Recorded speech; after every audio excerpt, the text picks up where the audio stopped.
আসসালামু আলাইকুম প্রিয় দর্শক, আপনাদের সকলকে আমন্ত্রণ জানাচ্ছি। আসসালামু আলাইকুম। তারেক রহমান এখন বিএনপির সর্বোচ্চ নেতা। জাতীয়তাবাদী নেতা হিসাবে তারেক রহমান নতুন রাজনীতির সূচনা করতে যাচ্ছেন বলে অনেকে আশা করেন। অনেকে আশা করেন তারেক রহমান তার মার মতো তার শালীনতা বজায় রাখবে এবং তারেক রহমান বাংলাদেশে প্রকৃত গণতন্ত্র প্রতিষ্ঠার চেষ্টা করবে এবং সে দলের ভেতরে গণতন্ত্র প্রতিষ্ঠা করবে, যার জন্য আমি সংগ্রাম করে যাচ্ছি। তারেক রহমানকে সমালোচনা করার অধিকার দিতে হবে, বিএনপিকে সমালোচনা করার অধিকার দিতে হবে, যাতে করে আমার প্রিয় দল বিএনপি ধ্বংস হয়ে না যায়। বর্তমানে আওয়ামী লীগ বিপদে পড়েছে, যেহেতু আওয়ামী লীগের ভেতরে আওয়ামী লীগের অনেক শীর্ষ নেতাদের সমালোচনা করার সাহস আওয়ামী লীগের সাধারণ কর্মীরা, ত্যাগী কর্মীরা পায়নি। আমি চাই না আমার প্রিয় দল বিএনপির সেই দুর্গতি নেমে আসুক। তাই বিএনপির ভেতরে গণতন্ত্রের অধিকারের জন্য এবং শুদ্ধিকরণের অভিযানের জন্য আমি নেমেছি। আমি চাই শহীদ রাষ্ট্রপতি জিয়াউর রহমানের বহুদলীয় গণতন্ত্র বাংলাদেশে প্রতিষ্ঠিত হোক। ব্যক্তির চেয়ে দল বড়, দলের চাইতে দেশ বড়, এই কথাটি বিএনপির অধিকাংশ নেতারা ভুলে গেলেও আমি ভুলিনি। আমি আওয়ামী লীগকে অনেক ক্ষেত্রে, এমনকি জামাতকে অনেক ক্ষেত্রে আমি ডিফেন্ড করি, কারণ যে অন্যায় করবে তার বিচার হোক, কিন্তু অন্যায়ের শিকার যেন কেউ না হয়। সে আমার শত্রু হলেও না, সে আমার বিরোধী দলের হলেও না। আমি আপনার বাক স্বাধীনতায় বিশ্বাস করি। আমি হয়তোবা আপনার মতবাদকে অনুসরণ করি না, আমি হয়তোবা আপনার রাজনৈতিক দল করি না, কিন্তু আপনার রাজনীতি অধিকারের জন্য আমি সংগ্রাম করব। আমি সেটাই বিশ্বাস করি। আমি বিশ্বাস করি যারা বাংলাদেশের একাত্তরের বিরোধী শক্তি, অথবা যারা ধান্দাবাজ, যারা বাটপার, যারা বিভিন্ন রাজনৈতিক দলে ঢুকে থাকে কেবল সেই দল থেকে ফয়দা নেওয়ার জন্য, তারা যেন কোনোভাবেই দেশকে এবং দলকে ক্ষতিগ্রস্ত করতে না পারে। বর্তমানে বাংলাদেশে অরাজকতা চলছে। আশা করি যে বাংলাদেশে একটি অল ইনক্লুসিভ নির্বাচন হবে এবং যত দ্রুত সম্ভব বাংলাদেশে প্রকৃত গণতন্ত্র ফিরে আসবে, দলগুলোর ভেতরে গণতন্ত্র প্রতিষ্ঠিত হবে, বাংলাদেশ দুর্নীতিমুক্ত হবে। আপনাদের নিশ্চয়ই মনে আছে যে বিএনপির আমলেও, শাসন আমলেও অনেক দুর্নীতিবাজরা বিএনপির অনেক ক্ষতি করেছিল, দেশের ক্ষতি করেছিল। এবার যেন বিএনপি সেই ভুল না করে। আমি দেখতে পাচ্ছি যে কেউ কেউ বিএনপির নমিনেশন পেয়েছেন যারা ভবিষ্যতে বিএনপির ক্ষতি করবে, যারা অলরেডি এলাকায় মহল্লায় সন্ত্রাসী হিসাবে, চাঁদাবাজ হিসাবে প্রতিষ্ঠিত হয়ে গেছে। আশা করি তারেক এদের ব্যাপারে পদক্ষেপ নেবে এবং ঠিক সময় ঠিক কাজটি করবে। আমি জানি না কেন তারেক এই গুটি কয়েকজন যারা কঠিনভাবে সমালোচিত, তাদের বিরুদ্ধে অ্যাকশনে যাচ্ছে না, কেন তাদেরকে নমিনেশন দিয়েছে। অ্যাটলিস্ট তাদেরকে ধন্যবাদ যে নীরবকে সরিয়ে দেওয়া হয়েছে।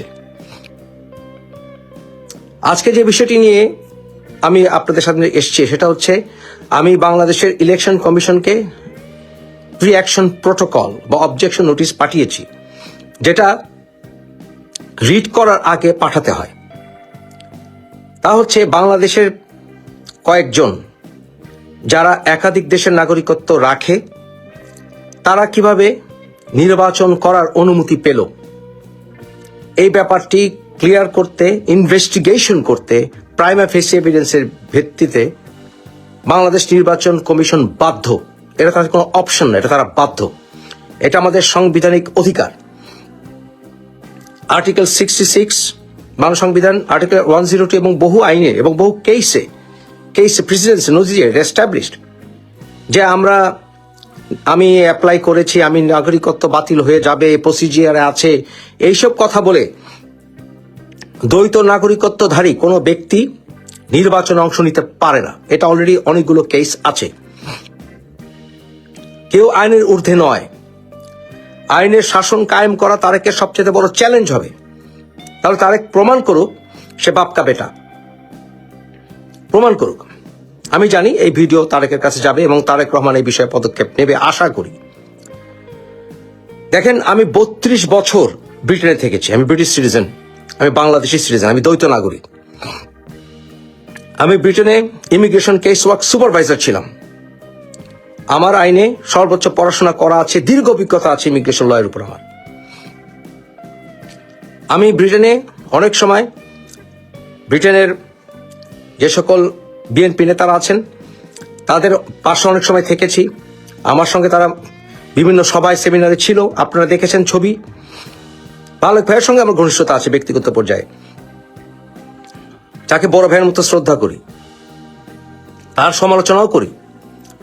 কায়সারকেও আমি কয়েকবার দেখেছি, তাদের সাথে আমার ব্যক্তিগত কোনো বিরোধ নেই। কিন্তু বাংলাদেশে কোনো মতেই আর ধোঁকাবাজি করা যাবে না। বাংলাদেশের সংবিধানের 66(2) আপনি একাধিক নাগরিকত্ব থাকলে আপনার বিদেশি নাগরিকত্ব ত্যাগ না করা পর্যন্ত আপনি ইলেকশন করতে পারবেন না। আপনি পারবেন না ইলেকশন করতে।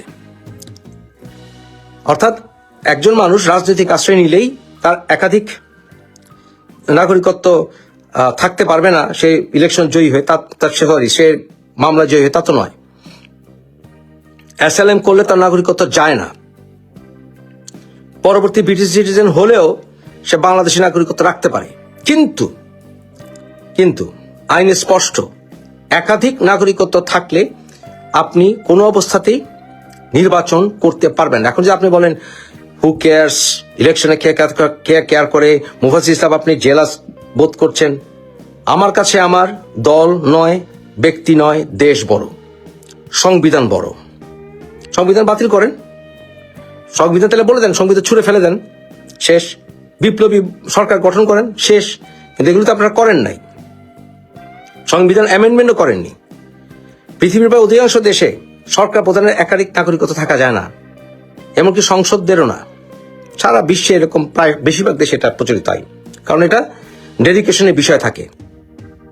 আপনি আরেকটি দেশের সরকারের কাছে আত্মসমর্পণ করেছেন, সেই দেশের সরকার প্রধানের কাছে আপনি সারেন্ডার করেছেন, এরপরে বাংলাদেশের সরকার প্রধান হবেন, এটা কনফ্লিক্ট অফ ইন্টারেস্ট থাকে।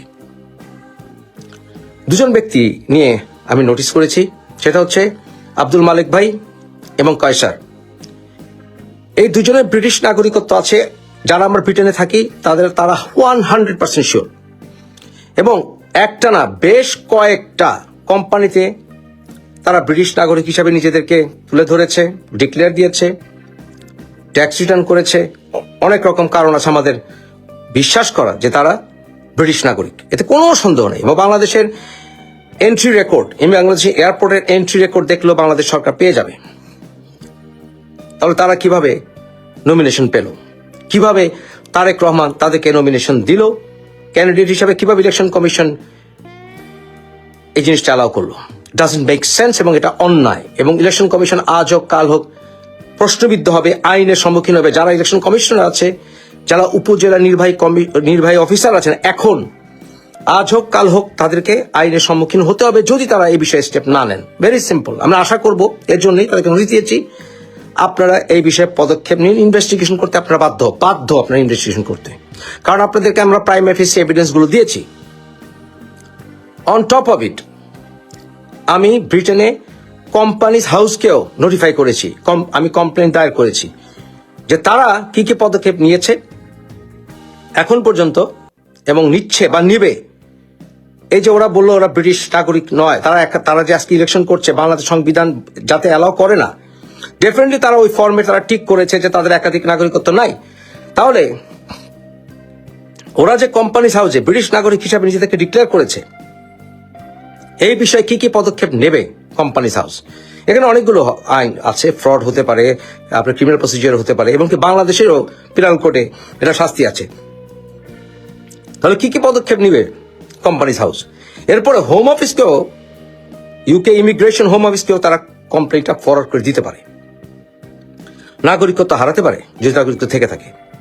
ব্রিটিশ নাগরিকত্ব প্রশ্নবিদ্ধ হতে পারে, অনেকগুলো মাইন্ডকে চিপে তারা পড়তে পারে। অতএব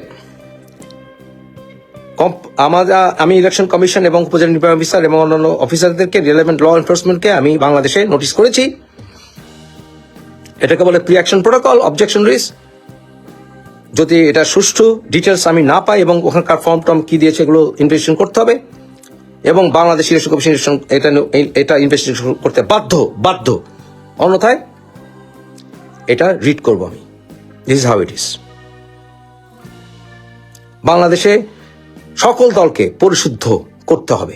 বাংলাদেশের মানুষকে আর কোনো মতেই ধোঁকাবাজ, বাটপার, চোর, গুন্ডা এদেরকে নমিনেশন দেওয়া যাবে না। আপনার দল হোক, আমার দল হোক, দেশ আগে। আমি বিএনপিকে ভালোবাসি বলেই আমার এই শুদ্ধি অভিযান। 25 সালের 30 ডিসেম্বর বাংলাদেশের রাজনৈতিক ইতিহাসে কেবল একটি তারিখ হিসেবে নয়, বরং একটি দীর্ঘ এবং বর্ণিল অধ্যায় চূড়ান্ত সমাপ্তি হিসেবে চিহ্নিত হয়ে থাকবে। দীর্ঘ অসুস্থতার পর ঢাকার এভারকেয়ার হাসপাতালে খালেদা জিয়ার মৃত্যু হয়। 31 ডিসেম্বর সংসদ ভবনের দক্ষিণ প্লাজা অনুষ্ঠিত জানাজা ও রাষ্ট্রীয় মর্যাদায় সাবেক রাষ্ট্রপতি জিয়াউর রহমানের পাশে দাফন করা হয় বেগম খালেদা জিয়াকে। মানিক মিয়া এভিনিউতে যখন লক্ষ লক্ষ মানুষ সমবেত হয়েছিলেন, তখন মঞ্চের পেছনের সারিতে চলছিল এক অন্যরকম কূটনীতি। বাংলা ট্রিবিউনের খবরে বলা হয়েছে, সাবেক প্রধানমন্ত্রী খালেদা জিয়াকে শেষ শ্রদ্ধা জানাতে জাতীয় সংসদ ভবনে একত্রিত হয়েছিলেন প্রায় 33টি দেশের প্রতিনিধি। এর মধ্যে ভারতের পররাষ্ট্রমন্ত্রী এস জয়শঙ্কর এসেছেন ভারত থেকে। এছাড়া পাকিস্তানের পররাষ্ট্রমন্ত্রী ইসাক দারের আসার কথা থাকলেও এসেছেন পাকিস্তানের জাতীয় পরিষদের স্পিকার সরদার আয়াজ সাদিক। দক্ষিণ এশিয়ার দুই বৈরী প্রতিবেশীর মধ্যে মুখ দেখাদেখি বন্ধ থাকলেও দুই দেশের উচ্চ পর্যায়ের প্রতিনিধিরা আজ বাংলাদেশের করমর্দন ও কুশল বিনিময় করেছেন। এ সময় ভারতের পররাষ্ট্রমন্ত্রী এবং পাকিস্তানের স্পিকারের মধ্যে কি কথা হয়েছে তা নিয়ে কৌতূহল সৃষ্টি হয়। বুধবার পাকিস্তানের জাতীয় সংসদের এক্স হ্যান্ডেলে করা এক পোস্টে বিষয়টি খোলাসা করা হয়েছে। পোস্টে বলা হয়, পাকিস্তানের স্পিকার আয়াজ সাদিককে দেখে এগিয়ে গিয়ে করমর্দন করেন ভারতের পররাষ্ট্রমন্ত্রী জয়শঙ্কর। এ সময় নিজ পরিচয় দিয়ে আয়াজ সাদিককে বলেন, আমি আপনাকে চিনতে পেরেছি। পাকিস্তানের জাতীয় সংসদের সেই পোস্টে আরো বলা হয়, 2025 সালের মে মাসে পাকিস্তান ভারত সংঘর্ষের পর এই আলাপচারিতায় ভারতের পক্ষ থেকে প্রথম উল্লেখযোগ্য উচ্চস্তরের যোগাযোগের সূচনা। কূটনৈতিক সূত্রগুলো বলছে, ভারতের পররাষ্ট্রমন্ত্রী ডক্টর এস জয়শঙ্করের ঢাকা সফর ছিল অনেকটা ঝটিকা অভিযানের মতো। মাত্র 4 ঘন্টার সফরে তিনি কেবল শোক প্রকাশ করতেই আসেননি, বরং তিনি বহন করে এনেছিলেন প্রধানমন্ত্রী নরেন্দ্র মোদীর একটি ব্যক্তিগত চিঠি, যা তিনি সরাসরি তুলে দেন বিএনপির ভারপ্রাপ্ত চেয়ারম্যান তারেক রহমানের হাতে। এটি ছিল গত 18 বছরের মধ্যে কোনো ভারতীয় মন্ত্রীর সাথে তারেক রহমানের প্রথম আনুষ্ঠানিক সাক্ষাৎ। নরেন্দ্র মোদীর চিঠিতে বিএনপির ভারপ্রাপ্ত চেয়ারম্যানকে প্রিয় তারেক রহমান সাহেব সম্বোধন করে লিখেছেন, আপনার মা বাংলাদেশের সাবেক প্রধানমন্ত্রী ও বাংলাদেশ জাতীয়তাবাদী দলের চেয়ারপারসন মহামান্য বেগম খালেদা জিয়ার প্রাণের খবরে আমি গভীরভাবে শোকাহত। এই গভীর ব্যক্তিগত শোকের সময় আমার আন্তরিক সমবেদনা গ্রহণ করুন। তার আত্মা চিরশান্তিতে বিশ্রাম নিক এই কামনা করি। চিঠিতে নরেন্দ্র মোদী খালেদা জিয়াকে বেগম সাহেবা বলে সম্বোধন করেন। 2015 সালের জুনে ঢাকায় বেগম সাহেবার সঙ্গে সাক্ষাৎ ও আলোচনার কথা স্মরণ করে মোদী বলেন, খালেদা জিয়া ছিলেন দৃঢ় প্রত্যয়ী ও অটল বিশ্বাসের এক বিরল নেতৃত্ব। বাংলাদেশের প্রথম নারী প্রধানমন্ত্রী হওয়ার গৌরব অর্জন করেছিলেন। বাংলাদেশের উন্নয়নে যেমন তিনি গুরুত্বপূর্ণ অবদান রেখেছেন, তেমনি ভারত বাংলাদেশ সম্পর্ক জোরদার করতেও তার ভূমিকা ছিল উল্লেখযোগ্য। ভারতের প্রধানমন্ত্রী নরেন্দ্র মোদী জানিয়েছেন, নতুন সূচনার প্রত্যাশা। লিখেছেন, খালেদা জিয়ার প্রস্থান অপূরণীয় শূন্যতা সৃষ্টি করলেও তার দৃষ্টিভঙ্গি ও উত্তরাধিকার টিকে থাকবে। বিশেষজ্ঞরা মনে করেন, জয়শঙ্করের এই সফর বাংলাদেশ ও ভারতের মধ্যকার সম্পর্কের ক্ষেত্রে অনেক কিছুর ইঙ্গিত দেয়। ভারতের পররাষ্ট্রনীতির একটি দিক হলো নেইবারহুড ফার্স্ট বা প্রতিবেশী প্রথম নীতি, কিন্তু 2015 সাল থেকে বাংলাদেশের সাথে যে সম্পর্কের স্বর্ণযুগের দাবি ভারত করে আসছিল, তা 2025 সালের শেষ দিকে এসে এক গভীর খাদের কিনারায় দাঁড়িয়েছে। খালেদা জিয়ার মৃত্যু সেই সংকটে এক নতুন মাত্রা যোগ করেছে বলে মনে করেন বিশ্লেষকরা। শেখ হাসিনাকে দিল্লিতে আশ্রয় দেওয়া এবং বাংলাদেশের সংখ্যালঘু নির্যাতনের অভিযোগে ভারতের সোচ্চার অবস্থান ঢাকার নতুন প্রশ্নের সাথে দিল্লির দূরত্ব বাড়িয়ে দিয়েছে। বিশেষ করে বেগম জিয়ার মৃত্যুর আগে শরীফ ওসমান হাদির হত্যাকাণ্ড বাংলাদেশকে এক ভয়াবহ সহিংসতার দিকে ঠেলে দিয়েছিল। ইনকলাব মঞ্চের এই মুখপাত্রের মৃত্যুতে যে ভারত বিরোধী বিক্ষোভ হয়েছে তাতে প্রথম আলো এবং ডেইলি স্টার অফিস আক্রান্ত হয়েছে। এই অগ্নিগর্ভ পরিস্থিতিতে খালেদা জিয়ার মৃত্যু এবং জানা যায় বিদেশি নেতাদের আগমন যেন এক প্রকার সেফটি ভালভ হিসেবে কাজ করেছে। কিন্তু একটা উল্লেখযোগ্য ব্যাপার হলো এস জয়শঙ্কর বাংলাদেশে আসলেও বাংলাদেশের অন্তর্বর্তী সরকার প্রধান অধ্যাপক ইউনূসের সাথে কোনো বৈঠক করেননি। প্রশ্ন হলো জয়শঙ্কর কেন সৌজন্য সাক্ষাৎ করেননি, অথচ খালেদা জিয়ার শেষকৃত্যে যোগ দেয়া পাকিস্তানের স্পিকার সরদার আয়াজ সাদিক এবং নেপালের পররাষ্ট্রমন্ত্রী বালানন্দ শর্মা অধ্যাপক ইউনূসের সাথে সৌজন্য সাক্ষাৎ এবং দ্বিপাক্ষিক বৈঠক করেছেন। কূটনৈতিক সূত্রগুলো বলছে সাম্প্রতিক সময়ে দুই দেশের সম্পর্ক এমন একটা পর্যায়ে গিয়েছে যার কারণে ভারত কোনো আনুষ্ঠানিক বৈঠক করতে চায়নি। যদিও খালেদা জিয়ার জানাজার আগে সংসদ ভবনে বাংলাদেশের অন্তর্বর্তী সরকারের 3 উপদেষ্টার সাথে জয়শঙ্করের অনানুষ্ঠানিক সাক্ষাৎ হয়েছে। আইন উপদেষ্টা আসিফ নজরুল, পররাষ্ট্র উপদেষ্টা তৌহিদ হোসেন এবং জাতীয় নিরাপত্তা উপদেষ্টা খলিলুর রহমানের সাথে আলাপ হয় ভারতীয় পররাষ্ট্রমন্ত্রীর। কূটনৈতিক সূত্রগুলো বলছে একেবারে অনানুষ্ঠানিক আলাপ হলেও 3 উপদেষ্টাকে যে বার্তা দিয়ে গেছেন সেটি ভারতের আগের অবস্থানকে তুলে ধরে। ভারত সরকার অনেকদিন ধরে বলে আসছে তারা বাংলাদেশে অবাধ, সুষ্ঠু, নিরপেক্ষ, অন্তর্ভুক্তিমূলক নির্বাচন চায়। জাতীয় নিরাপত্তা উপদেষ্টা খলিলুর রহমানকে আবারও আঞ্চলিক নিরাপত্তার বিষয়টি স্মরণ করিয়েও দিয়ে গেছেন এস জয়শঙ্কর। দর্শক, গত কিছুদিন ধরে বিশেষ করে ইনকলাব মঞ্চের আহ্বায়ক ওসমান হাদির মৃত্যুকে কেন্দ্র করে বাংলাদেশে ভারত বিরোধী প্রচারণা বেশ বেগ পায়। ওসমান হাদির হত্যার বিচারের দাবিতে শাহবাগে গড়ে ওঠা আন্দোলনে নিয়মিত ভারত বিরোধী স্লোগান দেয়া হয়। এমন পরিস্থিতিতে আশঙ্কা ছিল জয়শঙ্করের মতো ভারতের এমন সিনিয়র নেতার বাংলাদেশ সফরের পরিস্থিতি কি দাঁড়ায়। 4 ঘন্টার সফর শেষে জয়শঙ্কর ফিরে গেল, ভারত বিরোধী একটি স্লোগানও শোনা যায়নি। তবে এরই মধ্যে জানা গেল শুধু বিএনপি নয়, জামাত ইসলামী যারা বাংলাদেশে ভারত বিরোধী দল বলে কথিত আছে তাদেরও ভারতের কূটনৈতিক পর্যায়ে গোপন বৈঠক হয়। ব্রিটিশ বার্তা সংস্থা রয়টার্স এমন একটি খবর সামনে এনেছে। 31 ডিসেম্বর রয়টার্সে প্রকাশিত হয় জামাত ইসলামের আমির ডক্টর শফিকুর রহমানের সাক্ষাৎকার। সে খবরে বলা হয় ডক্টর শফিকুর রহমান ভারতীয় কূটনীতিকের সঙ্গে বৈঠক করার কথা জানিয়েছেন। তিনি নিশ্চিত করেন চলতি বছরের শুরুতে একজন ভারতীয় কূটনীতিকের সঙ্গে তার বৈঠক হয়েছে। তবে অন্য দেশের কূটনীতিকরা প্রকাশ্যে দেখা করলেও ভারতীয় প্রতিনিধি বৈঠকটি গোপন রাখার অনুরোধ করেছিলেন বলে তিনি উল্লেখ করেন। কেন এমন গোপন বৈঠক তার যৌক্তিকতা তুলে ধরেছেন ডক্টর শফিকুর রহমান। বলেন, আমাদের সবার জন্য উন্মুক্ত হতে হবে, পারস্পরিক সম্পর্কের উন্নয়নের কোনো বিকল্প নেই। রয়টার্স বলছে ভারতের পররাষ্ট্র মন্ত্রণালয় এ বিষয়ে তাৎক্ষণিক কোনো মন্তব্য না করলেও ভারতীয় সরকার একটি সূত্র রয়টার্সকে নিশ্চিত করেছে যে তারা বাংলাদেশের বিভিন্ন রাজনৈতিক দলের সঙ্গে যোগাযোগ রক্ষা করছে। সাক্ষাৎকারে ভারত ও পাকিস্তানের সঙ্গে সম্পর্কের বিষয়ে জামাত ইসলামের অবস্থান তুলে ধরেন শফিকুর রহমান।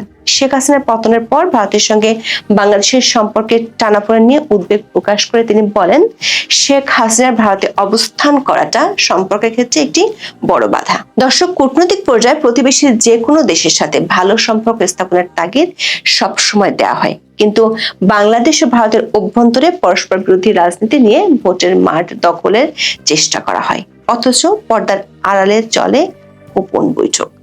জামাতে আমিরের এমন গোপন বৈঠকের খবর প্রকাশের পর সামাজিক মাধ্যমে বিষয়টি নিয়ে বেশ আলোচনার জন্ম দিয়েছে।